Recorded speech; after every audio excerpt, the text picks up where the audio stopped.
네, 안녕하세요. 성공취업의 시작 잡정보센터 이남규입니다. 네, 안녕하세요. 정보인입니다. 네, 보현 씨. 보니까 네. 지난주 목요일이 세계 여성의 날이었다고 하는데 혹시 알고 계셨나요?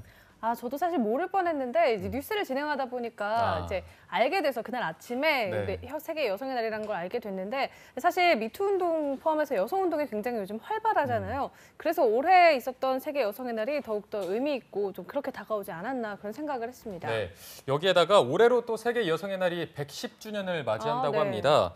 뭐 이제 여성들이 사회에 나가서 일도 활발하게 하고 영향력도 점점 커지고 있는데 아까 말씀하신 뭐 직장 내 성희롱이나 네. 승진 탈락, 성별 임금 격차, 모성권 침해까지 고용상의 성차별을 받고 있는 여성 구직자들의 조금 생활을 보면은 여성에 대한 인식이 아직까지는 그렇게 크게 개선되지는 않았다 이런 생각이 들 때가 있는 것 같습니다. 네, 그래서 아무래도 유리천장이라는 말들도 있고요. 때문에 여성 취준생들은 이 취업 전선에서 구직자로의 자질을 갖추는 건 또 당연하지만 동시에 남성과 동등하게 내가 일을 할 수 있다. 이런 부분을 어필해야 취업에 한 발 더 가까워질 수 있다고 해요. 네. 저도 그 취업 준비를 할 때 그래서 남자인 게 스펙이다라고 되게 부러워했었거든요. 이런 네. 말까지 나올 정도니까 아무래도 조금 여성이라는 이유로 불이익을 받는 부분이 분명히 있지 않나 그런 생각을 합니다. 그래서 오늘 저희 잡정보센터에서는요. 발빠른 공채 소식과 함께 여성 취준생을 위한 관련 뉴스들로 오늘 가득 준비해봤습니다. 네. 자, 이제 매주 찾아오는 지긋지긋한 월요병을 타파할 비타민 같은 잡정보센터 오늘도 힘차게 출발해 보겠습니다.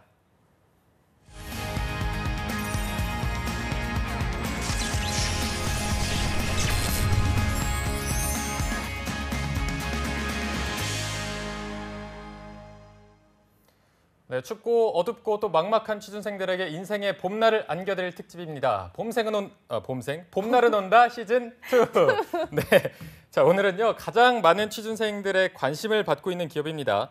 삼성그룹이 상반기 원서 접수를 시작을 했습니다. 네. 그래서 오늘과 내일은 삼성그룹 공채 합격 전략을 계열사별로 저희가 짚어볼까 하는데요.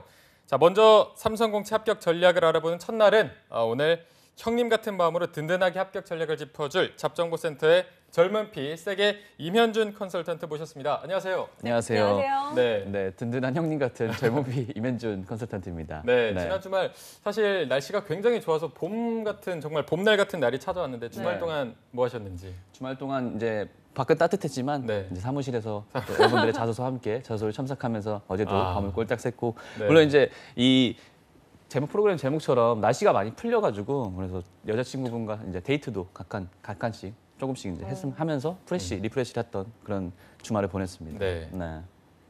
네, 날씨는 참 좋았지만 그래도 사무실에서 그 날씨를 즐기지도 못하고 계셨다고 했는데 네, 삼성이 지난해 하반기부터 계열사별 채용을 실시해서 오늘은 삼성전자를 제외한 계열사별 공채 전략을 살펴볼 예정인데요. 네. 이 삼성그룹에서 전자 다음으로 채용이 활발한 곳은 역시나 반도체 쪽이겠죠. 네, 아무래도 이제 대표적으로 삼성그룹의 전자 일례로 삼성그룹의 임직원들도 이런 얘기를 한다고 하더라고요. 전자와 후자로 나눠져 있다. 그만큼 이제 삼성전자의 그룹사의 매출 금액이라든지 임직원들의 숫자도 많은 부분이 있긴 한데 그 외적에 연관된 회사들. 그래서 오늘 대표적으로 알려드릴 3개 회사들이 있는데요. 네. 일단 첫 번째로는 삼성 SDI와 두 번째로는 삼성 디스플레이, 네. 그리고 세 번째로는 삼성 SDS입니다. 그래서 이 회사들에 대해서 간략하게 먼저 소개를 해드린다고 하면은 첫 번째 SDI 같은 경우는 첨단 소재 사업 회사로서 이제 전지나 전자재료 반도체 회사 재료를 만드는 회사죠. 또 대표적으로 이제 14년도에 제일모직과 합병하면서 많은 관련된 회사들 기사들을 이제 내보냈었고 또 이제 이런 부분에 호조에 힘입어서 소형 배터리 분야 1위, 또 ESS의 1위 등 현재 또 17년도 매출 6.3조까지 달성하면서 배터리와 재료 부분의 시장이 확대되면서 역시 이 부분에서도 회사도 급격히 성장하고 있는 부분이 있습니다. 네, 두 번째 같은 경우 이제 삼성 디스플레이인데요. 삼성 디스플레이 같은 경우 아마 여러분들이 삼성 핸드폰이라든지 또 삼성 관련된 모바일기를 가지고 있다고 하면은 거기에 사용된 모든 디스플레이들은 다 바로 이 삼성 디스플레이에서 생산된 디스플레이를 사용한다고 보시면 될 것 같습니다. 따라서 OLED의 전 세계 시장의 90% 정도를 삼성 디스플레이가 차지하고 있고 또한 투명 디스플레이라든지 휘어지는 플렉서블 디스플레이 같은 같은 미래형 제품들의 개발도 열심히 하고 있는 회사라고 볼 수 있겠습니다. 네. 마지막으로 세 번째인 이제 삼성 SDI 같은 경우 이제 스마트 솔루션 기반의 컨설팅 서비스를 제공하는 회사로서 삼성전자의 전사적인 데이터를 관리하는 종합 ICT 회사라고 보시면 될 것 같습니다.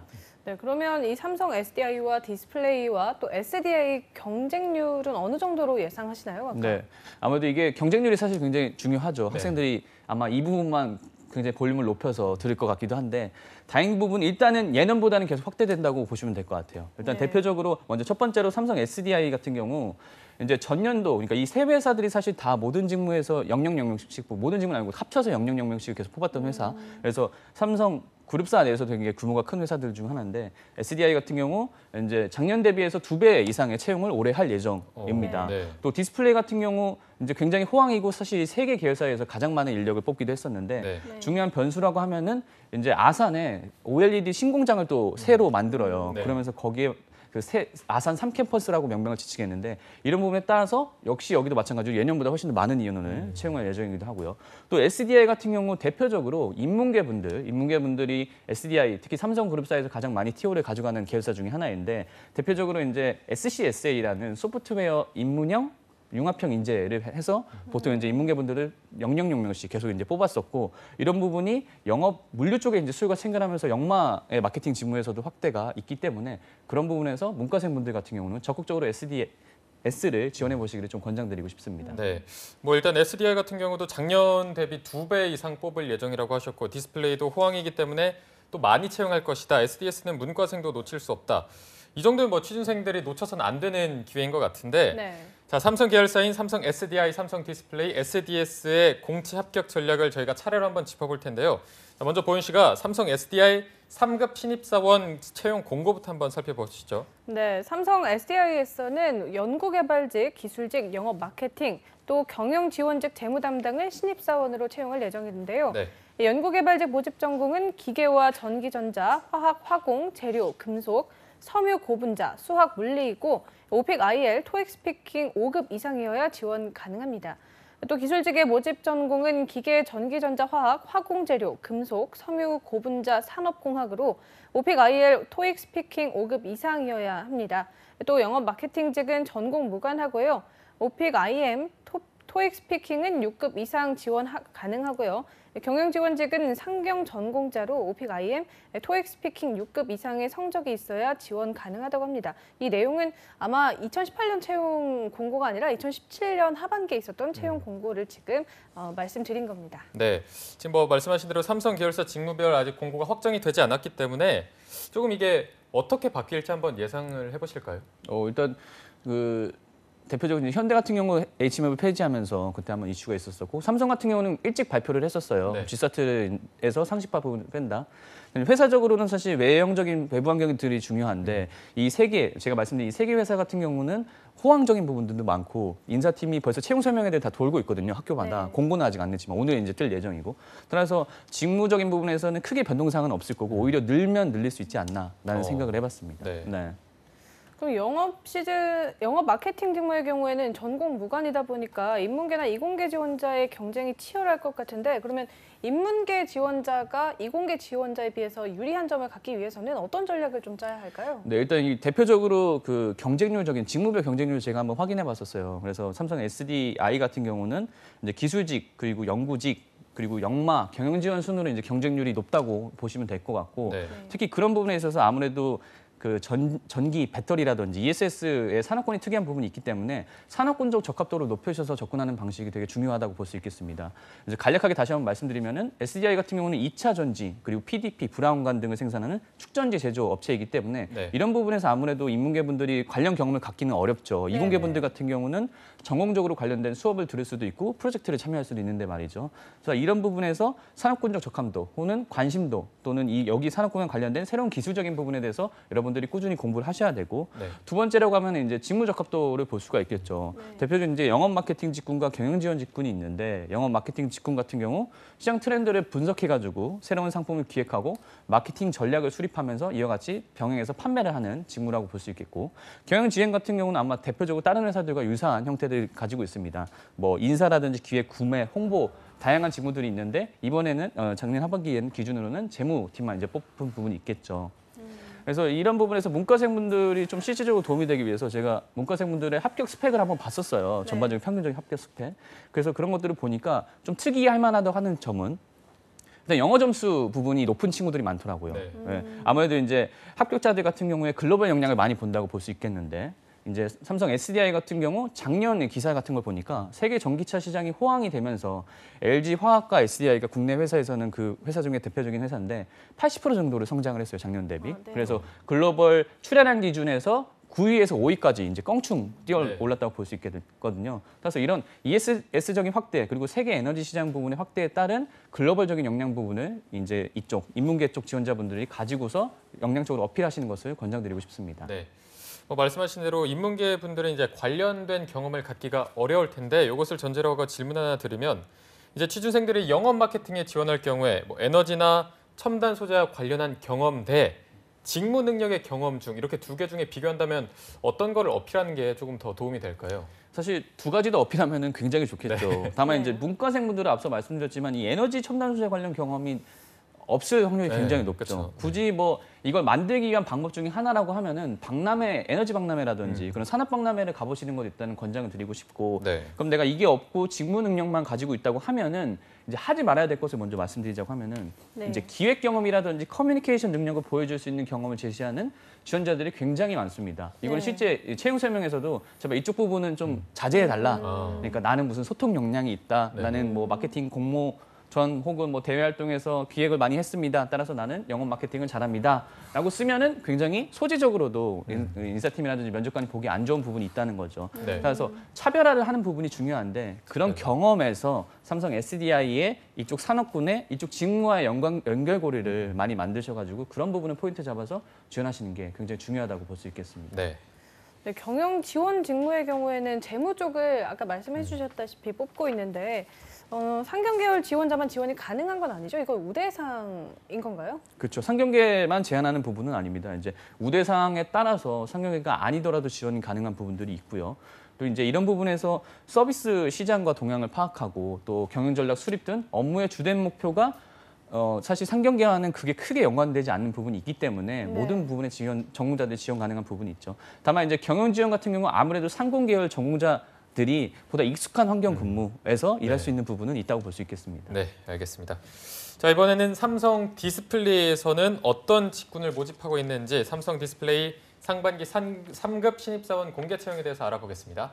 네, 먼저 삼성 디스플레이의 신입사원 모집 공고를 한번 보시겠습니다. 연구개발직은 전기전자, 재료금속, 화학, 화공, 기계, 물리, 산업공학, 통계, 수학, 섬유 고분자, 의약학 전공자가 지원 가능하고요. 네. 설비 엔지니어직은 전기전자, 재료금속, 화학, 화공, 기계, 물리, 산업공학, 통계, 수학, 섬유 고분자, 의약학, 그리고 환경안전 전공자가 지원이 가능합니다. 네. 또 영업 마케팅직과 경영 지원직은 전공 무관으로 모든 지원자가 지원이 가능하고요. 삼성 디스플레이도 영어 말하기 성적이 필요합니다. 연구개발직과 설비 엔지니어, 소프트웨어직은 오픽 IL, 토익 스피킹 5급이 필요하고요. 영업 마케팅과 경영 지원직은 오픽 IM, 토익 스피킹 6급 이상의 성적이 있어야 지원이 가능합니다. 네. 자, 이 삼성 디스플레이 경우에는 전공이 무관한 영업 마케팅 또는 경영 지원 직무 부분이 좀 지원 경쟁이 높지 않을까 이런 생각이 드는데 아까도 말씀하셨지만 일단 대규모 채용이 예정이 돼 있는 거죠? 네, 대규모 채용이 예정돼 있고 특히 이제 삼성 디스플레이 같은 경우는 현재 이제 90%의 세계 시장 점유율뿐만 아니라 여기서 더욱더 확대하기 위해서 네. 또 이제 굳이 얘기하면 국내에 있는 회사인 LG 디스플레이가 굉장히 경쟁 관계이긴 한데 서로의 그 주 산업군의 제품이 약간 달라요. 삼성 디스플레이 같은 경우는 소형 QLED 쪽, 그러니까 좀 더 소형 디스플레이 쪽이라고 하면은 LG 같은 경우는 대형 네. 판넬이기 때문에 그런 부분에서 그쪽 관련된 투자 및 OLED의 수요의 증가에 따른 아산 3공장의 증축이 굉장히 이런 부분에서 채용에서도 많이 확대돼서 뽑을 예정이기도 합니다. 네. 네, 그러면 혹시 직무에 따라서 이 남성이나 여성을 좀 더 선호하는 그런 직무가 따로 있을까요? 네, 일단 여성분들한테도 다행히게도 삼성 디스플레이 같은 경우는 남성, 특히 연구개발직의 남성 성비도 굉장히 여성분들이 높은 편이에요. 그래서 네. 6대4 정도의 비율을 가지고 있고 네네. 특히 경영지원과 영업 마케팅 같이 문과적 지원 TO라고 볼 수 있는 곳들은 여성의 비율이 훨씬 더 높은 것을 확인할 수 있었습니다. 네.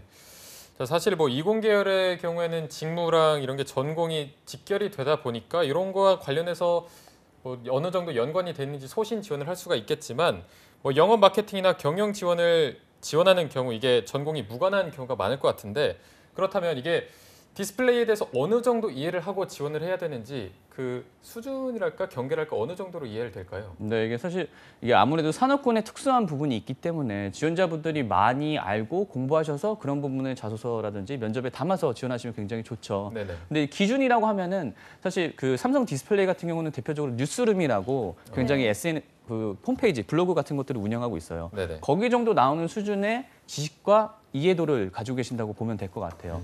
그래서 이제 IT 기기나 트렌드에 대한 관심 부분이 아무래도 디스플레이 산업에 굉장히 중요한 부분이 있고 관련돼서 연관된 유관 산업들이 많기 때문에 그런 부분에서 꾸준한 공부와 관심이 되게 중요한 부분이 있고 또한 숫자적으로 표현해 보는 것들 아무래도 영업 마케팅 직무와 경영 지원 직무 같은 경우 결과적으로 디스플레이가 소형으로 판매하는 제품은 아니잖아요. 굉장히 대량으로 판매하고 그거를 회사에 판매하는 B2B 형태로 많이 판매하기 때문에 그런 부분에서 숫자로 생각하고 표현해 보는 연습도 굉장히 중요하다고 볼 수 있겠습니다. 네. 또한 이제 굳이 이제 영업 마케팅에 관련된 역량이라고 하면은 대부분의 고객사들이 구매사들이 거의 이제 미주라든지 해외 글로벌에 소재이고 있는 부분이 많기 때문에 그와 관련된 언어 역량들도 되게 중요한 부분이 있겠죠.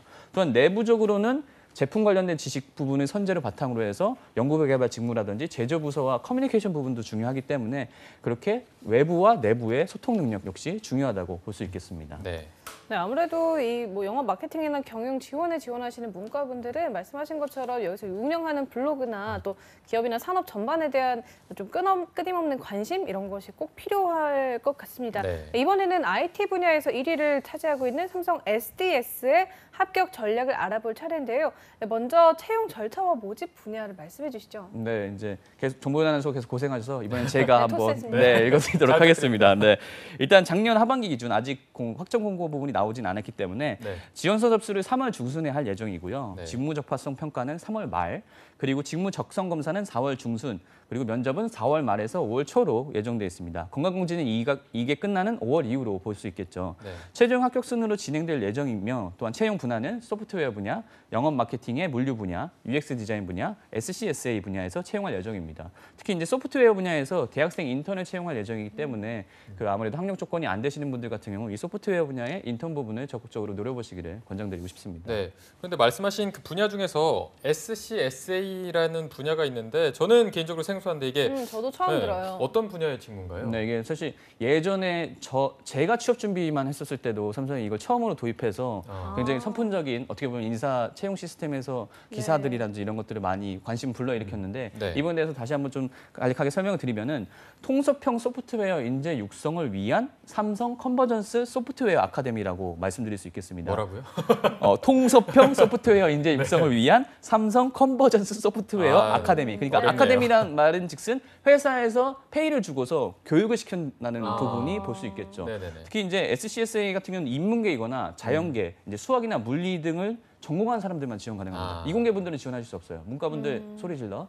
네, 그래서 합격하게 되면은 6개월 동안 960시간의 교육을 듣게 되면서 상당한 비용의 교육비, 거의 인턴 수준 이상의 급여를 받으면서 교육을 받을 수 있는 그런 제도이기도 합니다. 네. 네, 따라서 이런 부분에서 지원 전략 부분은 제가 좀 참고로 말씀드리자고 하면은 소프트웨어 교육을 받지 않는 상태를 전제로 하는 것이기 때문에 현재의 능력보다는 앞으로의 잠재력을 보고 채용하는 부분이 있습니다. 굳이 네. 얘기하면 좀 더 인턴스러운 느낌이라고 볼 수 있겠죠. 가르칠 거기 때문에. 그렇죠, 어쨌든. 그렇죠. 그래서 자신이 소프트웨어 분야에 관심이 얼마나 있는 것이 어필하는 게 굉장히 중요하고 또 IT 관련 경험을 잘 살려서 지원서를 작성하는 것을 추천드리고 싶습니다. 네. 더불어서 비공학 계열임에도 불구하고 이 직군을 지원하는 이유가 무엇인지 또 이런 부분에서 명확하게 하는 것들이 좋고 소프트웨어 관련 과목을 이수했거나 코딩 관련 동아리 활동 경험은 역시 이것을 문과생분이라도 했다고 하면은 굉장히 좋은 가점 포인트를 얻을 수 있다고 볼 수 있겠습니다. 네네. 네, 인문계나 자연계 전공자만 지원이 가능한 과정이라고 하셨는데 사실 인문계인 비전공자의 경우에는 이 통섭형이니까 인문계 쪽만 배우는 게 아니라 당연히 이공계적인 그런 지식도 많이 여기서 교육을 하게 될 텐데 따라가기 벅찬 부분은 없나요? 네, 이게 그래서 사실 이 부분에서 좀 말들이 있었는데 그래서 뭐 몇몇 기사들 같은 경우 실제로 중단의 포기자들 같은 경우 아, 네. 그동안에 받았던 교육 금액을 다시 환급해야 되는 부분이 네. 있기 때문에 그런 부분에서 여러분들이 이걸 하는 마음가짐에서는 당연히 끝까지 내가 이수해야겠다 부분이 중요하고 실제로 회사에서도 이런 부분에 염려를 많이 해서 네. 이런 인재, 소프트웨어 인재를 육성시키는 게 사실 쉽진 않거든요. 네. 그래서 문과생 분들한테 전혀 연관성이 없는 이공계 코딩 교육을 시킨다는 게 따라가기 벅찬 부분이 있는데 하지만 취지 부분에서는 여러분들이 노력만 한다면 충분히 따라가실 수 있는 커리큘럼으로 구성되어 있습니다. 특히 네. 이제 6개월 동안 교육 기간 동안에 컴퓨터 공학 학부생들이 듣는 4년간의 수업을 굉장히 인텐시브하게 가르치는 과정이기 때문에 네. 그런 부분에서 많이 걱정하는 부분들은 조금 더 덜어내시고 내가 어떻게 하면은 이런 부분을 최대한 빨리 습득해서 회사에 기여할 수 있나 또 나의 공학적 지식 부분에서 혹여나 문과 공부를 하면서 못 따랐던 혹은 관심 있었던 부분에서 여러분들 이공계적 지식을 확장시킬 수 있는 그런 좋은 프로그램이라고 볼 수 있겠습니다. 네.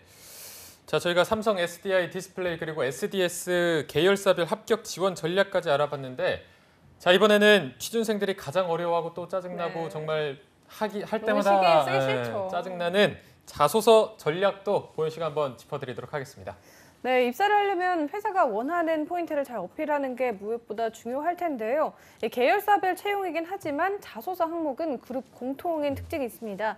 먼저 1번을 보면 취미, 특기, 존경, 임무를 쓰라고 되어 있는데요. 네. 이 문항의 경우에는 계열사별로 크게 차이가 없어도 될 것 같은데 쌤 생각은 어떠신가요? 저는 오히려 반대로 아나운서분들한테 묻고 네. 싶어요. 혹시 만약에 여기에 취미 뜻기를 쓴다고 하면 어떤 걸 혹시 작성하시고 싶으신가요? 근데 저는 정말 자소서가 쓰는 게 정말 어려운데 사실 네. 이걸 볼 때 왜 물어보는지 모르겠어요. 취미, 특기, 존경, 임무를 왜 물어보는 거죠? 분노를 표출하고 계시는데 그래서 물어보는 네. 이유 부분이 사실 아예 없진 않겠죠. 네. 하지만 이게 정확히 말하면 이게 적격 기준은 아닙니다. 따라서 네. 너무 이 취준생분들 같은 경우 특히 이력서라든지 이런 거에 뭔가 새로운 것들이라든지 전혀 안 물어본 것들을 물어보면 굉장히 민감하게 반응하더라고요. 굉장히 이걸 혹시 내가 잘못 써가지고 합격하는데 네. 불이익이 있는 건 아닌가. 이런 부분은 본인의 이제 성향 가치관적인 부분을 그냥 한번 참고한다고 보시면 될 것 좀 같습니다. 솔직하게 쓰면 될까요? 그렇죠. 솔직하게 쓰는데 다만 쓰기를 권장드린 것보다 안 쓰는 거를 말씀드리는 게 훨씬 더 효율적이겠죠. 네네. 아, 그래서 네. 절대 쓰지 말아야 될 것은 혼자 하는 것. 혼자 하는 거. 독서 이런. 뭐 그렇죠. 독서 좋아하실 것 같아요. 혼자 하는 것, 뭐 예를 들어서 독서라든지 영화 보는 것 같은 경우 사실 많은 사람들이 일단은 하고 있죠. 그리고 그게 네. 취미 특기라는 느낌보다는 그냥 일반적인 문화 여가 생활을 즐기는 네. 거기 때문에 그런 부분에서 다 같이 하는 것 쪽, 특히 이제 남성분들 같은 경우는 팀 활동에 이제 뭐 축구라든지 이런 운동적인 부분들을 적으시는 게 혹시 너무 적을 게 없다고 하면은 네. 그나마 그것을 권장드리고 싶습니다. 네. 자, 그럼 이제 본격적으로 에세이 부분을 한번 살펴보도록 할 텐데 지원 동기와 입사 후 포부 좀 어떻게 써야 될까요? 네, 일단은 지원 동기와 입사 후 포부가 사실 삼성 전반적인 그룹사의 1번 항목이고 네. 이 지원 동기 입사 후 포부 같은 경우는 뭐 다른 회사들도 굉장히 1번 항목으로 많이 묻는 굉장히 중요한 항목이라고 볼 수 있겠죠. 네. 그래서 그 문장 그래서 지문 한 번 더 읽어드린다고 하면은 삼성 회사에 지원한 이유와 입사 후에 회사에서 이루고 싶은 꿈에 대해서 기술하십시오. 그래서 지원 동기와 입사 후 포부가 같이 들어가 있는 항목이라고 볼 수 있겠습니다. 네. 따라서 이 부분에서 먼저 여러분들이 조심해야 생각해야 될 것은 면접 때 지원 동기 관련해서 100% 물어봅니다. 이거 네. 어떤 면접 전형이라도 지원 동기 부분 100% 물어보는데 이 부분이 여러분들이 지원 동기에서 이 자소 항목에서 솔직하게 기입하지 않았으면은 굉장히 실제 면접 형태와 다른 그러니까 앞뒤가 안 맞는 형태가 네네. 오는 되게 아이러니한 상황이 일어날 수 있기 때문에 그런 부분에서 일단 조심하셔야 될 거고 회사의 대부분의 프로젝트가 협업으로 진행되는 부분들이죠. 따라서 그런 부분에서 본인이 힘들었던 경험이라든지 또 조직 안에서의 경험, 뭐 팀워크라고 볼 수도 있을 거고요. 이런 갈등 상황에서 배우고 해결한 경험에 대해서 여러분들의 차별적인 역량을 바탕으로서 기입하셔야 되고 그런 부분에서 회사의 수익 창출과 발전에 기여할 수 있는 방향성 부분에 대해서 지원 동기로서 언급해 주시는 것이 굉장히 중요한 부분이 있겠습니다. 그래서 여기서 좀 더 간략하게 좀 정리해서 말씀드리자고 하면은 일단 첫 번째로는 산업과 회사의 이슈 그리고 기여할 수 있는 부분에 대해서 명확하게 소제목이라든지 두 가지씩으로 여러분들이 작성하시는 게 중요할 것 같고요. 그 외적으로 구성 부분이라고 본다고 하면은 일단 첫 번째로 직무에 관심을 가지게 된 계기라든지 자신의 목표 및 비전에 대해서 제시를 해주시고 두 번째로는 목표를 위해서 준비해온 역량과 경험에 대해서 제시를 해주는 게 좋을 것 같고요. 네. 세 번째로는 업계 또는 회사의 이슈 또한 회사의 선택 이유 부분 그리고 네 번째는 발전 방향과 강화해야 될 점 그리고 보완사항적인 부분에 대해서 언급해 주시고 마지막으로 다섯 번째는 그 과정에서 자신이 할 수 있는 역할과 자연스럽게 입사와 포부까지 연결지어서 마무리해 주시는 게 좋을 것 같은 구성도라고 말씀드릴 수 있겠습니다. 네, 쌤께서 방금 가이드라인을 잡아주시긴 했는데 사실 취준생 입장에서는 약간 그게 마음으로 이렇게 구체적으로 다가오지 않는 경우들이 네. 종종 있거든요. 그럼 이 1번 항목처럼 지원 동기랑 그 입사 후 포부를 묻는 이 항목에서 실수가 잦은 부분은 어떤, 예를 들면 이렇게 쓰면 절대 안 되는데 네. 뭐 어떤 식으로 써다든지 구체적인 사례가 혹시 있는지 여쭤보고 싶어서요. 네, 이거 구체적인 사례는 아마 이걸 보시는 분들이 또 혹시나 물을 먹고 계시면 물을 줄줄 흐를 수 있는데 너무나 많은 회사 이거와 유사한 형태로 네. 입사 포부를 쓴다고 하면 거의 대표적으로 네. 나오는 것들이 첫 번째가 이제 135년, 3, 50년이 있죠. 그래서 135년? 1년 차 때 뭐 하겠다, 3년 차 때 뭐 아. 하겠다, 5년 차 때 뭐 하겠다. 이게 좀 더 확장된다고 하면 3년 차 때, 5년 차 때, 10년 차 때 뭐 하겠다. 그래서 내용들을 보면은 거의 이 부분이 정형화되어 있는데 일단 첫 번째 1년 부분은 인사를 잘하겠습니다. 회사 직원들의 이름을 외우겠습니다. 그래서 빨리 적응하겠다의 내용 논조고, 그다음에 3년 차급 정도 대리급 정도로 간다고 하면은 업무의 전문성을 바탕으로 업무에 기여하겠습니다. 그리고 5년, 10년 차 된다고 하면은 뭐 후진 양성이라든지 후배 멘토링을 통해서 앞으로의 우리 삼성을 이끌어 나갈 인재들을 육성시키겠습니다. 형태들이 굉장히 많이 있어요. 따라서 이런 형태들은 혹시나 이 방송을 보고 뜨끔하면서 물을 흘리고 계신 여러분은 절대 이거 쓰지 마셔야 될 거고. 네. 두 번째라고 하면은 밑도 끝도 없는 글로벌 비전이 있어요. 아무래도 회사 자체, 또 제가 앞서 말씀드렸던 것처럼 삼성 그룹사의 전반적으로 글로벌 부분에 대한 확대와 매출 부분이 크기 때문에 글로벌 역량을 가진 지원자들을 굉장히 선호하는데, 그래서 말도 안 되고 밑도 끝도 없이 뭐 아시아 지부장이 되겠습니다. 혹은 뭐 미주에 진출해서 미주 글로벌 지사장이 되겠습니다. 이렇게 네. 밑도 끝도 없는 10년 내에 여러분들이 할 것 같아요. 절대 불가능합니다. 절대 안 돼요. 그거는 몇십 년이 걸리는 일이기 때문에 네. 그런 밑도 끝도 없는 글로벌 비전 부분도 역시 여러분들이 하지 마셔야 될 것. 그리고 세 번째라고 하면은 밑도 끝도 없는 과거 경험들이 있어요. 그래서 이게 시점적으로 입사 후 포부 부분 역시 후 부분에 대한 시점 부분이 되게 중요한데, 이게 후 부분이라고 하면 미래의 시점 부분에 네, 관련된 그렇죠. 얘기겠죠. 그래서 따라서 이 과거 경험을 그냥 스타를 되게 중요하게 생각하고 많이 써야 된다고 하니까 모든 항목에 다 집어넣는 지원자분들이 계시는데, 입사 후 포부는 그게 조심하셔야 될 게 그냥 내가 단순히 과거 경험 때문에 내가 이러한 역량이 있다고 얘기해 줄 게 아니라 입사 후 시점에서 이런 것들을 하고 싶은데 그런 것들을 어떤 식으로 계획해서 실행하겠다라는 것들에 대한 것들을 말씀해 주시는 거기 때문에 그런 부분에서 이 시점 부분에서 너무 말도 안 되는 과거 경험을 끼워오는 사례들도 역시 배제해야 된다고 볼 수 있겠습니다. 네. 그래서 이런 부분에서 앞서 지원 동기처럼 좀 더 구조적으로 잡아드리자고 한다고 하면은 첫 번째는 일단 입사 후 자신의 포부 부분에 대해서 네. 명확하고 구체적으로 밝혀주시고, 이런 부분에서 회사의 발전 방향을 제시하시고, 또는 지원 분야에서 내가 모자란 부분이 있다고 하면 강화해야 될 점 부분에 대해서 명확하게 언급을 해주시고, 회사에서 자신이 준비해온 영화과 경험 제시해서 이런 부분에서는 사실 스타를 일부분 쓸 수 있는 부분도 있겠죠. 네.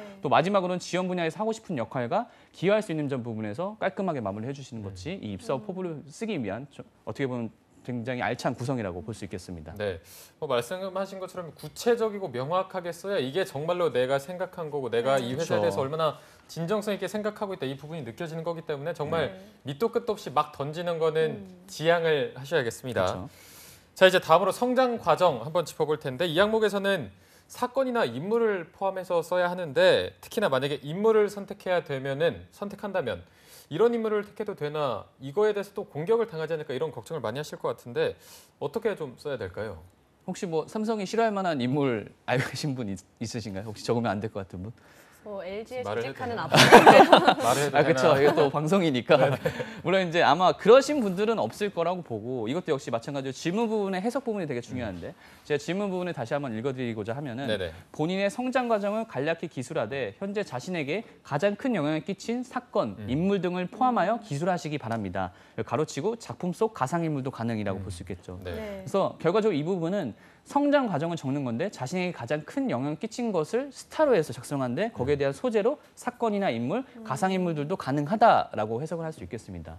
그래서 이런 부분에서 여러분들 중요할 점은 이게 사건이나 인물 이런 특정 키워드에 집착하시면 안 되고, 지원자들의 가치관이나 성향이 회사의 경영이념과 인재상에 얼마나 부합하는지를 판별하는 질문이라고 볼 수 있겠습니다. 네. 따라서 회사의 인재상과 핵심 가치가 무엇인지 살펴보고, 이와 관련돼서 부합하는 자신의 가치관이나 혹은 비전에 기초해서 직업 선택에 대한 기준이 무엇인지를 작성해 주시는 것이 중요하겠죠. 그래서 삼성 가치 부분에 있어서 회사 홈페이지를 잠깐 보니까 대표적인 키워드들이 성취, 도전, 책임감, 성과, 열정, 책임 같은 것들이 있습니다. 그래서 이런 것들에 대해서 본인이 성장 과정에서 이 중에 하나를 제시하시고, 이와 관련된 비전이나 가치관이 자신의 지원 동기부터 관련된 비전과 가치관과 쭉 통일성 있게 작성하시는 것은 물론이고 이를 바탕으로 한 소재적인 부분에서 인물이라든지 도서 등 자신이 접했던 환경과 혹은 여기서 경험, 스타라고 볼 수 있겠죠. 이런 것들에 대해서 자세하게 기술하시는 것을 권장드리고 싶습니다. 네. 네, 현준 쌤이 사실 사건이나 인물 이런 특정 키워드에 집착하지 말고 라고 하셨는데 저는 좀 집착을 하게 돼서 네. 여쭤보고 싶은 뭐 게 어떤 키워드일까요? 네, 아니 네. 이게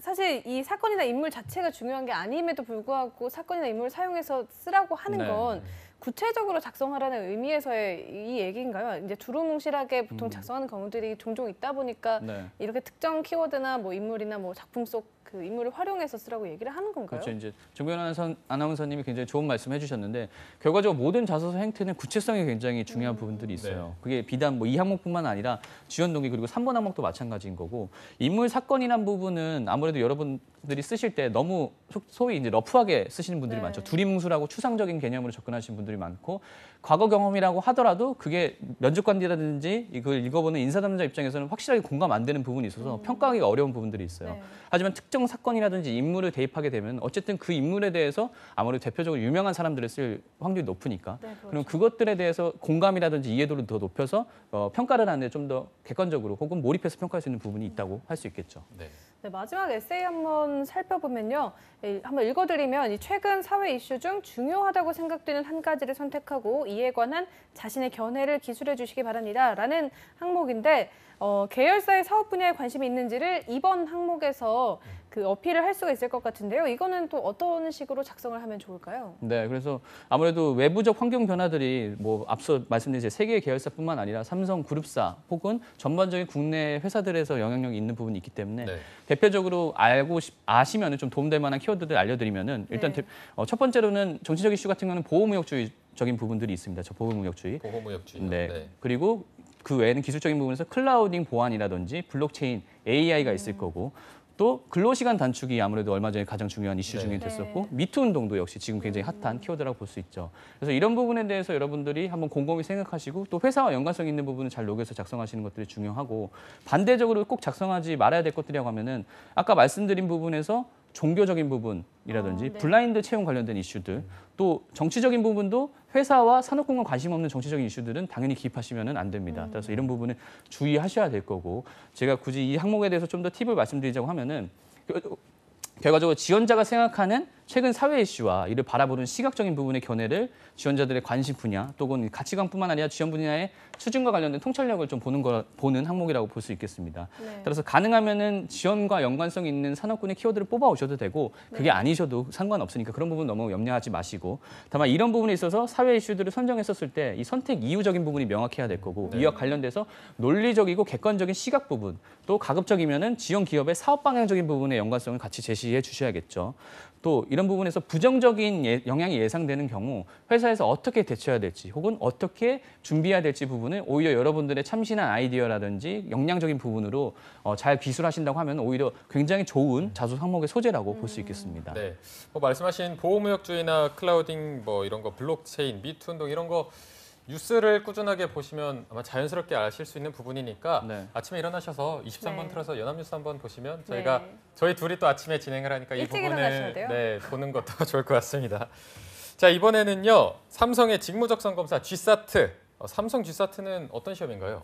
네, G사트 같은 경우 대표적으로 인적성 시험 형태라고 이해하시면 되는데 삼성 같은 경우는 굉장히 오래전부터 95년도 하반기 공채부터 이 부분을 선도적으로 도입해가지고 굉장히 인적성 회사들이 각각의 인적성을 도입하게 된 어떻게 보면 계기를 만들어줬다고 볼 수 있겠죠. 네. 그래서 필기 시험 형태로서 단편적인 지식보다는 주어진 상황에 유연하게 대처하고 해결할 수 있는 종합적인 능력을 판단하는 시험이라고 볼 수 있겠습니다. 네. 그래서 총 140분간 언어 논리, 수리 논리, 추리, 시각적 사고, 상식 등의 파트에 총 5개의 영역을 거쳐서 160 항목을 풀었어야 되는데 네. 얼마 전에 기사를 났듯이 18년도부터는 상식 부분이 폐지가 됐다고 볼 수 있겠죠. 따라서 여러분들 같은 경우는 상식 공부를 하기 위해서는 연합뉴스를 자주 시청하시는 것을 권장드리고 아이고, 싶습니다. 네. 네, 상식 파트를 폐지한 데는 어떤 의도가 있는 건가요? 잘 네. 보던 이게 것을. 사실 네. 뭐 제가 저번에 방송에서도 이제 라이브 방송에서 현대 채용 설명에서 네, H맵에서 그 역사 역사 에세이, 에세이를 네. 빼는 것과 유사하다고 보시면 될 것 같아요. 이게 결과적으로 이 상식 부분도 어떻게 보면 회사의 직무적인 역량을 보는 시험인데 그 부분과 좀 별개적으로 굉장히 여러 가지 것들에 대해서 너무 러프 혹은 되게 광범위하게 공부했어야 하기 때문에 직무적인 연관성이 얼마나 있느냐 부분에서 회사에서 의구심을 가졌다고 볼 수도 있겠고요. 네. 또한 그 부분에서 아무래도 시사상식 학원이라든지 시사상식 책 부분, 이 삼성의 G사트를 공부하기 위해서 그렇게 오히려 교육비가 더 들어가는 부분들에서 부정적인 영향들에 대한 시각을 없애기 위해서 삼성 같은 경우 이번에 G사트에서 상식을 폐지했다고 볼 수 있겠습니다. 네. 자, 그러면 이번에는 언어와 수리, 추리, 그리고 시각적 사고 등 4개 과목만 준비하면 돼서 취준생분들의 부담이 조금은 덜하지 않을까 이런 생각이 드는데 그런데도 아직도 이 G사트를 시작하지 않은 분들이 있을 거란 말이죠. 이런 네. 분들을 위해서 뭐 남은 기간 좀 뭐 벼락치기라고 할까요? 조금 집중적으로 이렇게 할 수 있는 전략이 있다면 네. 어떻게 세워야 될까요? 벼락치기는 안 됩니다. 이 방송을 보고 계신 분은 지금부터 책 사서 공부하셔야 돼요. 네. 왜냐하면 인적성, 특히 적성 시험 같은 경우는 그 굉장히 뭐랄까 사용하는 이론 같은 경우는 사실 어려운 부분이 아니에요. 수리 네. 같은 파트 같은 경우 하더라도 중학교 1, 2학년 때 아. 부분일 거고 다만 그 1분 안에 한 문제를 풀어야 되는 짧은 시간에는 그 시험 형태에 익숙해지는 것이 중요하기 네네. 때문에 단순하게 여러분들이 익숙하지 않다고 하면 사실 벼락치기로 극복할 수 없는 어려운 부분들이 있어요. 따라서 아직까지 아까 제가 앞서 말씀드렸던 것처럼 전형적인 부분에서 지금 자소서를 쓰고 마무리하게 된다고 하면 인적성 시험은 4월 달 초나 중순쯤에 볼 예정이기 때문에 네네. 지금 대표적으로 한 달 정도의 시간이 남았다고 볼 수 있겠죠. 네. 따라서 이 한 달 정도 시간을 매일매일 꾸준히 하시는 거를 권장드리는데 특히 상식 부분의 파트가 빠졌기 때문에 그 기초 역량 부분, 상식을 제외한 나머지 역량 부분이 난이도가 올라갈 확률들이 좀 높겠죠. 그리고 G사트 같은 경우 대표적으로 바로 이전 시험부터 계속 난이도가 떨어져 왔었기 때문에 네. 아마 이번에서는 그런 부분에 변별성을 줄 것 같고 따라서 그런 부분이 어렵다고 하는 분들이 있으면은 각 영역별로 매일매일 뭐 장수를 정해서 뭐 저는 대표적으로 한 4장 정도를 풀었었는데 네. 그래서 꾸준히 공부하시는 게 중요하고 또한 상대 평가 그러니까 뭐 하부를 걸러내는 필터링 시험이 아니라 점수제로 해서 등수를 매기는 시험인 부분도 네. 중요한 부분이 있고 꽈락도 존재하는 부분도 있고 또 그런 부분에 따라서 문과분들 같은 경우 TO가 적기 때문에 커트가 높은 부분들이 있어요. 네네. 따라서 좀 더 문과생분들이라고 하면은 이공계생분들보다 좀 더 열심히 이 G사트 부분에 시간 투자를 하셔야지 이 인적성 다음에 면접을 준비할 수 있는 기회를 얻게 된다고 볼 수 있겠습니다. 네. 확실히 인적성 부분은 모든 쌤들께서 다 성실하게 준비할 것을 좀 주문하시는 것 같아요. 네. 근데 말씀하신 것처럼 문과생들은 전반적으로 좀 수리 영역에 좀 취약한 측면이 있잖아요. 그래서 이제 문과생들은 아무래도 TO도 적어서 가뜩이나 커트라인도 높은데 그럼 수리 점수가 높으면 합격 확률이 좀 더 상대적으로 높아진다고 볼 수 있는 건가요? 문과생분들이라고 하면은 수리 점수가 높다고 하면은 다른 것들이 평타 이상을 친다고 하면은 합격 확률이 높아질 수는 네네네. 있겠죠. 다만 앞서 제가 말씀드렸던 대로 꽈락이 존재하는 부분들이 있어요. 따라서 모든 영역별에서 균등하게 평균 이상 점수를 맞으셔야지 좋은 부분이 있고 다만 아까 말씀드렸던 대로 문과생들이 전반적으로 수리에 약하니까 자기가 수리에 약하다고 하면은 그쪽에 시간 투자를 더 하셔서 그런 수리적인 점수 부분을 보완하시는 그런 전략도 필요하다고 볼 수 있겠습니다. 네. 자, 오늘 저희가 삼성 SDI, 삼성 디스플레이 그리고 삼성 SDS에 대해서 알아봤는데 이 세 개 입사를 준비하는 취준생들에게 마지막으로 신의 한 수를 줄 수 있다면 어떤 말씀을 드릴까요? 네, 오늘의 저의 신의 한 수는 끊임없이 공부하라. 입니다. 끊임없이 공부하라. 네. 제가 이 관련돼서 방송 준비를 하면서 삼성과 관련된 다양한 사이트를 보고 인터뷰들을 참고했는데 삼성 디스플레이에 박소영 과장님이 이런 말씀을 하시더라고요. 네. 지금도 끊임없이 공부하고 있다. 이게 어떻게 보면은 삼성 그룹사들, 특히 삼성전자 혹은 삼성의 외적인 부분에서 가지고 있는 외부 환경들이 굉장히 다변화되는 부분들이 있고 이에 따라서 언제 어디서든지 기술적인 부분이라든지 트렌드가 확확 바뀔 수 있는 부분들이 있거든요. 네. 그래서 그런 부분에서 여러분들이 지속적으로 관심을 가지고 공부하고 있지 않다고 하면은 심지어 지금 과장급에 내는 연차분들도 매일매일 공부하고 있는 부분에 있어서 여러분들께서 이 과장분들보다는 더 열심히 관심도를 표현하고 공부를 해서 이 삼성그룹의 지원서를 작성하시기를 권장드리고 싶습니다. 네. 네, 여러분 끊임없이 공부하십시오. 오늘 좋은 말씀 주신 세계 임현준 컨설턴트님 고맙습니다. 고맙습니다. 감사합니다. 고맙습니다. 네, 잡정보센터 1부에서 준비한 소식은 여기까지고요. 잠시 후 바로 이어지는 2부에서는요. 김하윤 캐스터와 함께하는 전국 각지의 생생한 채용 소식, 일자리 방방곡곡이 준비되어 있고요. 네, 취준생들을 위한 발빠른 뉴스를 전해드리는 취업인 뉴스도 준비되어 있으니까요. 네, 어디 가지 마시고요. 채널 고정!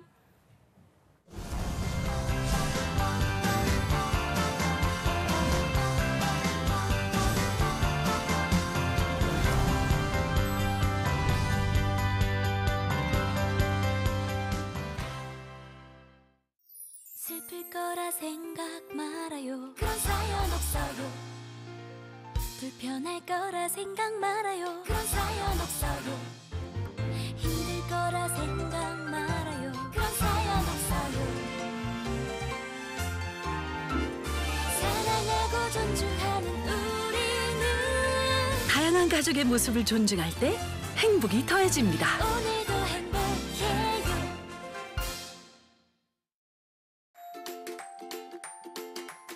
기회를 나누면 더 큰 기회가, 열정을 나누면 더 큰 열정이, 가능성을 나누면 더 큰 가능성이 더해집니다. 이것이 바로 함께 일하는 희망 공식. 일자리를 만들고 나누는 사회, 우리의 미래를 더하는 일입니다. 한국 직업 방송을 보면 취업이 보입니다.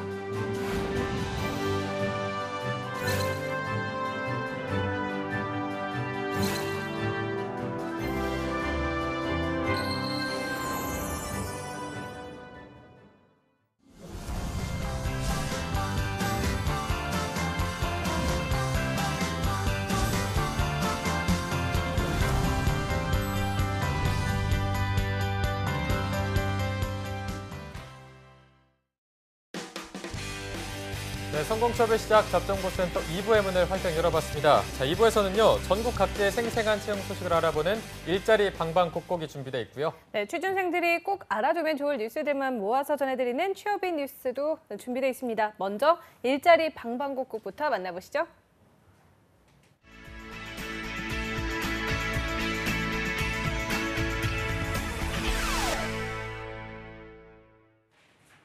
매일매일 전국 각지의 생생한 채용 소식을 알려드립니다. 일자리 방방곡곡, 오늘은 월요일마다 만나 뵙는 분이죠. 김건호 주무관님이 계시는 전라도 광주로 먼저 떠나보도록 하겠습니다. 주무관님 안녕하세요. 네, 안녕하세요. 광주 고용복지 플러스센터 김건호 주무관입니다. 네, 오늘은 어떤 소식 준비되어 있나요? 네, 첫 번째 광주 지역 일자리 소개해드리겠습니다. 이번 주 사업장은 광주광역시 서구 풍암동에 위치하고 있는 태양광 발전소 분양 및 시공 전문업체인 주식회사 굿에너지 사업장입니다. 태양광 발전소 시공 현장 관리, 발전사업 허가 공무, 캐드 업무를 담당할 전기기능사, 전기공사업 경력 수첩 초급 이상 소지자 3명 채용할 계획입니다. 지원 자격은 학력, 경력 모두 무관합니다. 급여는 연 2,200만 원 이상이고 면접 후 협의 가능합니다. 접수 마감은 4월 22일까지이지만 조기만 마감될 것으로 보입니다. 관심 있는 분들은 서둘러 주시고요. 접수 방법은 이력서, 자기소개서, 전기기능사 이상 자격증 및 전기공사업 경력 수첩 초급 이상 증명서, 사본 등을 준비하셔서 이메일로 접수하시면 됩니다. 네, 조기 마감될 것으로 보이는 구직건입니다. 관련 구직자분들의 빠른 지원 부탁드립니다. 이어서 다음 소식 바로 알아보겠습니다. 네, 다음으로 구인구직 만남의 날 소식 준비했습니다. 광주 고용복지 플러스센터에서는 구인업체 인력난 해소와 일자리를 필요로 하는 구직자들에게 취업의 기회를 제공하기 위해 구인구직 만남의 날 행사를 매주 개최하고 있습니다. 이번 주 만남의 날 행사는 화요일과 목요일 두 차례 진행됩니다. 3월 13일 화요일 오전 11시부터 주식회사 JB 커리어 업체가 참여하여 직업 상담원을 채용합니다. 급여는 월 210만 원부터 지급되며 상여금 100%는 별도로 지급됩니다. 3월 15일 목요일 오후 2시부터는 주식회사 다우가 참여하여 인사사무원 및 건물 청소원을 각각 채용합니다. 급여는 인사사무원 월 200만 원, 청소원은 82만 원입니다. 광주 고용센터 11층 상설 채용관에서 진행됩니다. 참여를 희망하는 구직자분들은 만남의 행사 당일 지원 서류를 준비하셔서 면접 복장으로 방문하시면 됩니다. 네, 구직자분들을 위한 채용 행사가 진행되고 있으니까요. 관심 있으신 분들의 많은 참여 부탁드리겠습니다. 오늘 소식 감사합니다, 주무관님. 네, 감사합니다. 네, 이어서 경기도로 떠나봅니다. 오랜만에 뵙는데요. 이천 고용복지플러스센터의 이혜진 주무관님 연결돼 있습니다. 주무관님 안녕하세요. 네, 안녕하세요. 이천고용복지플러스센터 이혜진입니다. 네, 오늘 어떤 소식 준비돼 있나요? 네, 첫 번째 소개해드릴 사업장은 이천시 중리동 만천로에 위치한 OA기기 유지 보수 및 판매하는 업체로 주식회사 오피스베이입니다. 이천 여주 지역 기업체를 대상으로 컴퓨터, 복사기 등 OA기기 유지 보수 업무를 담당할 직원 2명을 모집 중입니다. 학력은 고졸 이상이며 신입 또는 경력 무관하며 인근 거주자를 우대합니다. 주 5일 근무로 근무 시간은 오전 8시 30분부터 오후 6시까지이며 급여는 신입 기준 연봉 2천만 원 이상이며 경력자는 경력에 따라 협의 가능하다고 합니다. 접수 마감은 3월 30일까지이며 이력서와 직무 관련 자격증 사본은 팩스 또는 이메일로 접수, 서류 전형 후 합격자에 한해 개별 통보한다고 합니다. 기타 자세한 사항은 워크넷 홈페이지 채용 정보를 확인하시기 바랍니다. 네, 인근 거주자를 우대한다고 합니다. 관련 구직자분들의 많은 지원 부탁드리겠습니다. 이어서 두 번째 소식 바로 알아보겠습니다. 3월부터 이천 고용복지 플러스 센터에서는 구직자 특성과 구인 수요 맞춤 취업 지원 서비스 제공을 위하여 맞춤 상설 채용관 수요 일 찾기 행사를 매주 수요일 오후 2시부터 4시까지 운영합니다. 맞춤 상설 채용관 수요 일 찾기 행사는 1개 이상의 기업체를 대상으로 구인 수요에 적합한 인재만을 추천, 기업체 인사 담당자가 직접 센터에 방문하여 면접을 실시하는 행사입니다. 이번 주는 주식회사 청조 ENC가 참여하여 SK 하이닉스 이천 공장 내외부 환경관리 및 클린룸 청정관리 등 업무를 담당할 구직자 20여 명을 모집할 예정이니 많은 분들이 참여하시기 바라며 관심 있는 구인 업체에서는 이천 고용복지 플러스 센터 취업지원팀으로 문의하시기 바랍니다. 네, 매주 수요일마다 구직자들을 위한 채용 행사가 진행될 예정이라고 하니까요. 많은 구직자분들의 참여 부탁드리겠습니다. 오늘 소식 감사합니다, 주무관님. 네, 고맙습니다. 일자리 방방곡곡 전라도와 경기도의 채용 정보 살펴봤습니다.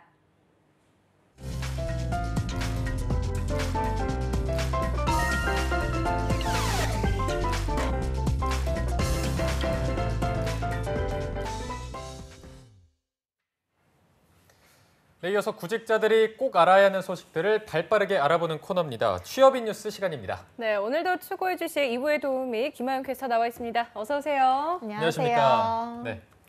네, 주말에 뭐 하셨나요? 지난 주말에 날씨도 주말이요. 좋았잖아요. 아, 제가 이게 또 월요병을 극복하는 법 기사를 한번 본 적이 있는데요. 네네. 일요일에 출근하는 게 월요병을 무슨 소리 극복하는 하시는 겁니까? 가장 좋은 방법이라고 하던데 제가 어제 그걸 했습니다. 제가 어제 일요일에 일을 출근해- 했거든요. 네, 출근해서 여러분께 날씨를 전해드렸습니다. 그러면 월요병을 하루 일찍 겪으셨군요. 네, 하지만 월요일은 항상 힘드네요. 오늘 세 명 다 조금 힘든 것 같은데 자, 그럼 오늘의 뉴스, 월요병을 타파할 오늘의 뉴스 어떤 거 준비해 오셨나요? 네, 오늘의 뉴스는요. 바로 오프닝에서 이 두 MC분들이 설명을 해주셨다시피 세계 여성을 날을 맞이해서 한국의 여성들의 구직 현황에 대해 한번 알아볼까 합니다. 네. 네, 2016년 기준 여성 고용률을 알아본 결과 25세에서 29세까지의 여성의 경우 70%에 이르지만 35세에서 39세의 고용률은 56.6%로 확연한 차이가 난다고 합니다. 네, 이게 저희가 보면서도 어느 정도 예상을 하고 있었는데 고용률이 30대 후반에 뚝 떨어지는데 이게 주로 어떤 이유들 때문에 이런 결과를 초래하게 되는 건가요? 네, 30대 후반 여성의 경우에는 아무래도 20대 후반 여성들에 비해서 결혼을 한 기혼자의 비율이 아무래도 높겠죠. 네. 그러다 보니 아이가 있는 경우 한창 자라나는 아이를 맘 놓고 맡길 곳이 부족하고 회사 일을 하면서 또 가정일까지 병행하기가 버거워서 직장을 그만두는 여성이 많다고 하는데요. 네. 게다가 이 직장에서 버텨도 남성과 비교하면 이 고위직에 오르기 어려운 현실과 그리고 높은 성별 임금 격차에 시달리다 자의반 타의반으로 그만두게 된다고 합니다. 네, 그래서 저도 주말에 친구를 만났는데 친구가 정말 진심으로 정말 아이를 낳기 편한 사회였으면 좋겠다 이제 이런 얘기도 하더라고요. 그래서 그 뭐 육아나 뭐 경력 단절 때문에 이렇게 일을 그만두었다가 다시 일을 하려고 해도 이 경력 단절이 다시 재취업에 있어서 심각한 영향을 미치는 경우도 많잖아요. 네, 맞습니다. 경력 단절 역시 여성 고용률 향상을 저해하는 요소 중에 하나로 꼽히곤 하는데요. 네. 이 통계청이 발표한 2014 일가정 양립 지표를 보면 15세에서 54세까지의 기혼 여성의 경력 단절 비율은 20.2%에 달하는 것으로 나타났습니다. 경력 단절의 이유로는 결혼이 가장 많았고요. 그리고 이어서 육아와 임신 및 출산, 가족 돌봄, 자녀 교육 순으로 꼽혔습니다. 네, 이게 20.2%면 제가 생각했던 것보다 더 많이 높은 수치인데 뭐 네. 결혼이나 육아 부분에 있어서 최근 남성들이 인식이 조금 바뀌지 않았나, 프로그램도 이런 걸 많이 해서 조금 바뀌지 않았나 네. 했는데 생각보다 높게 지표는 나왔네요. 조금, 네. 네, 하지만 이게 또 실제로 한국 아빠들이 아이들과 함께 보내는 시간이요. 하루 평균 6분밖에 되지 6분이요? 않는다고 합니다. 네, OECD 회원국 중 최하위라고 하는데요. 아이고. 정부는 경력 단절의 원인을 여성에게 쏠린 출산과 육아의 책임에서 비롯된다고 전달하고 그리고 남성과 분담하면 여성의 노동시장 참여가 더욱 활발해질 것으로 판단해서 이 배우자의 출산에 따른 남성 휴가를 현행 유급 3일에서 10일로 늘리는 방침을 내놓았는데요. 네. 이 해당 정책이 여성의 경력 단절을 막을 수 있을지에 대해서는 좀 의문이 들죠. 네, 6분이 참 충격적인 것 같아요. 이런 상황에서 근데 다시 취직에 성공한다고 해도 많은 차별이 여전히 기다리고 있을 것 같은데 예를 들어서 아이가 있는 엄마들은 아이와 집에 신경 쓰느라 일을 제대로 처리하지 못한다는 그런 편견도 있고요.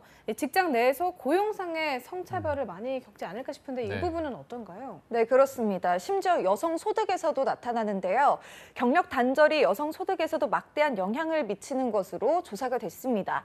지난해 한 은행 빅데이터 센터가 전국 20세에서 64세까지 성인 20만 명을 대상으로 설문조사한 결과 30, 40대 여성 직장인 중 경력 단절을 한 번이라도 경험한 여성의 평균 근로소득은 월 180만 원으로 이 경력 단절이 없는 여성의 평균 근로소득인 274만 원보다 94만 원이나 적다고 합니다. 네, 94만 원이면 거의 거의 100만 원 그렇죠. 가까이 차이가 굉장히 많이 나는데 그렇다면 경력 단절이 얼마 기간 이상이어야 이 정도가 차이가 나는 건가요? 네, 그 또한 이제 조사 결과로 나와 있는데요. 경력 단절이 1년 미만일 경우에는 소득차가 29만 원이라고 합니다. 이는 네. 경력 단절 기간이 오래되면 오래될수록 이 재취업을 해도 이전 직장만큼의 소득을 올리기가 힘들다는 뜻이죠.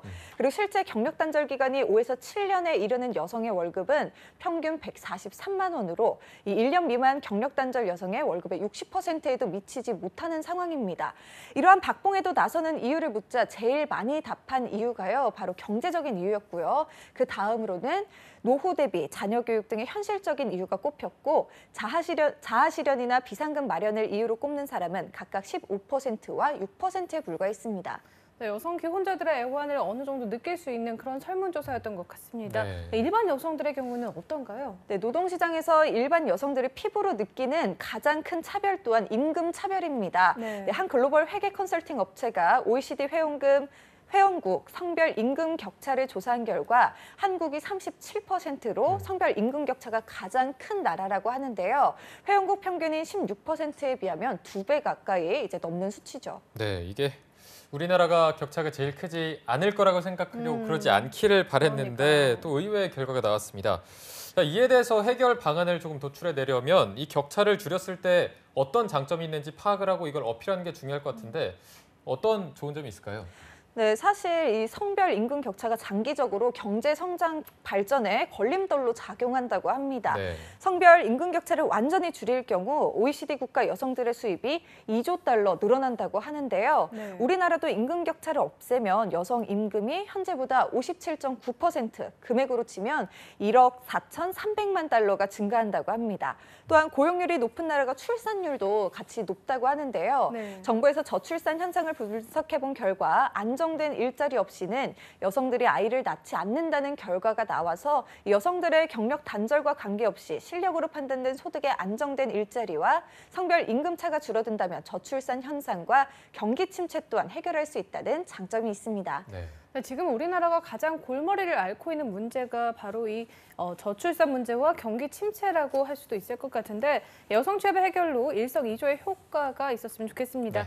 네, 김하영 캐스터 다음 두 번째 뉴스 소개해 주시죠. 네, 본격적인 공채 시즌에 돌입하면서 취업문을 뚫기 위해서 오늘도 취준생 여러분들 많이 고군분투하고 계실 텐데요. 누구나 뚫기 어렵지만 특히 성별에 따라서 취업 장벽의 높이가 달라지는 것으로 나타났습니다. 한 취업 포털에서 여성 청년 구직자 593명을 대상으로 우리 사회에서 남성보다 여성의 취업 장벽이 더 높다고 생각하는 질문에 몇 %가 그렇다고 답을 했을까요? 저는 여성이다 그래도 보니까 조금은 이런 인식이 나아져서 뭐 절반을 넘어갈 것 같긴 한데 60%나 70% 저는 정도? 90% 보겠습니다. 90%요. 여성이다 보니까. 아, 그래요? 아, 네. 실제로 너무나 많이 체감하는 게 느껴서, 좀 네. 다른 게 있군요. 네, 정보윤 아나운서가 정확합니다. 무려 아. 93%의 여성 90% 구직자들이 높네요. 동의한다고 더 높네요. 답했다는데요. 심지어 이 상당수는 불이익도 경험한 것으로 나타났다고 합니다. 네, 이게 정보윤 아나운서가 90%를 예측해서 그것도 높다고 생각했는데 사실 지른 거거든요. 93%면 20명 중에 19명 정도가 그렇다고 대답을 한 건데 수치가 너무 높네요. 네, 그렇죠. 그래서 이 자세한 내역을 알기 위해서 구직 활동을 하면서 여성으로서 불이익을 받았던 여부를 물은 결과 네. 무려 72%의 응답자가 받은 경험이 있다고 답해서요. 취업 시 겪는 고충을 실감할 수 있었습니다. 네.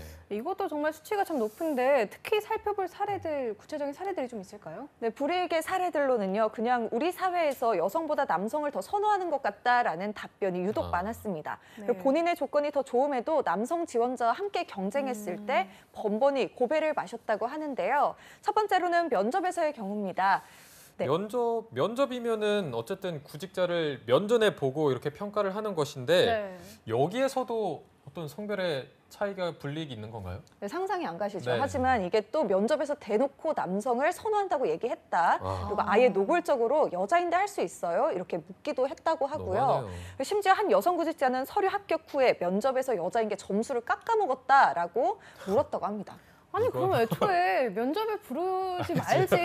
진정하시죠. 부르지 말지. 왜 불러놓고 네. 사람 이게 면전에서 뭡니까, 그런 이게? 말을 하는 거예요? 나 진짜 정말 이해가 안 되는데 네. 차라리 명시라든지. 애초에 그냥 채용 공고에 뭐 음. 남성 누구를 뽑겠다, 남성 엔지니어를 뽑겠다 이런 식으로 그 명시를 해놓는 게 차라리 낫지 않나 이런 너무 생각이 들어요. 화나셨네요. 네, 좀 진정을 하셔야 릴렉스 돼요. 정말 화나는 일이죠. 네, 게다가 이 여성 취업 차별의 대명사인 결혼과 육아 문제도 지적이 되는데요. 면접에서 애인 여부를 질문하고 그리고 결혼 시기를 질문한 후 곧 결혼해야 되지 않냐라면서 탈락시켰다고 합니다. 네. 그리고 또 결혼하기에 이른 나이일 땐 연애 중인지 그리고 결혼할 예정인지 등의 질문은 항상 단골 질문 수준이라고 하는데요. 이에 여성 구직자들이 아니라고 답하면 보통 다 그렇게 답한다라고 이렇게 비아냥됐다는 인식 모독성 반응도 있는 것으로 확인됐습니다.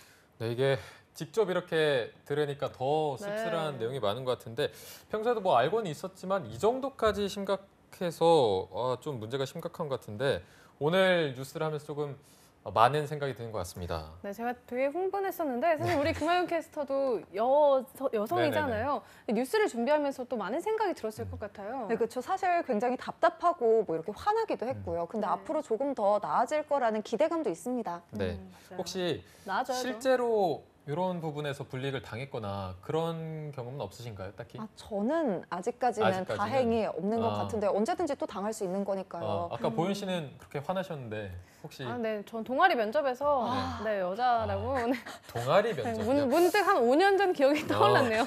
아이고 5년 전 동아리 면접까지 어쨌든 다양한 경험을 들어봤는데 자, 오늘은 또 세계 여성의 날 110주년을 맞아서 여성 취업 관련 뉴스들로 저희가 꾸며봤습니다. 오늘 수고해주신 김하윤 캐스터 고맙습니다. 네, 고맙습니다.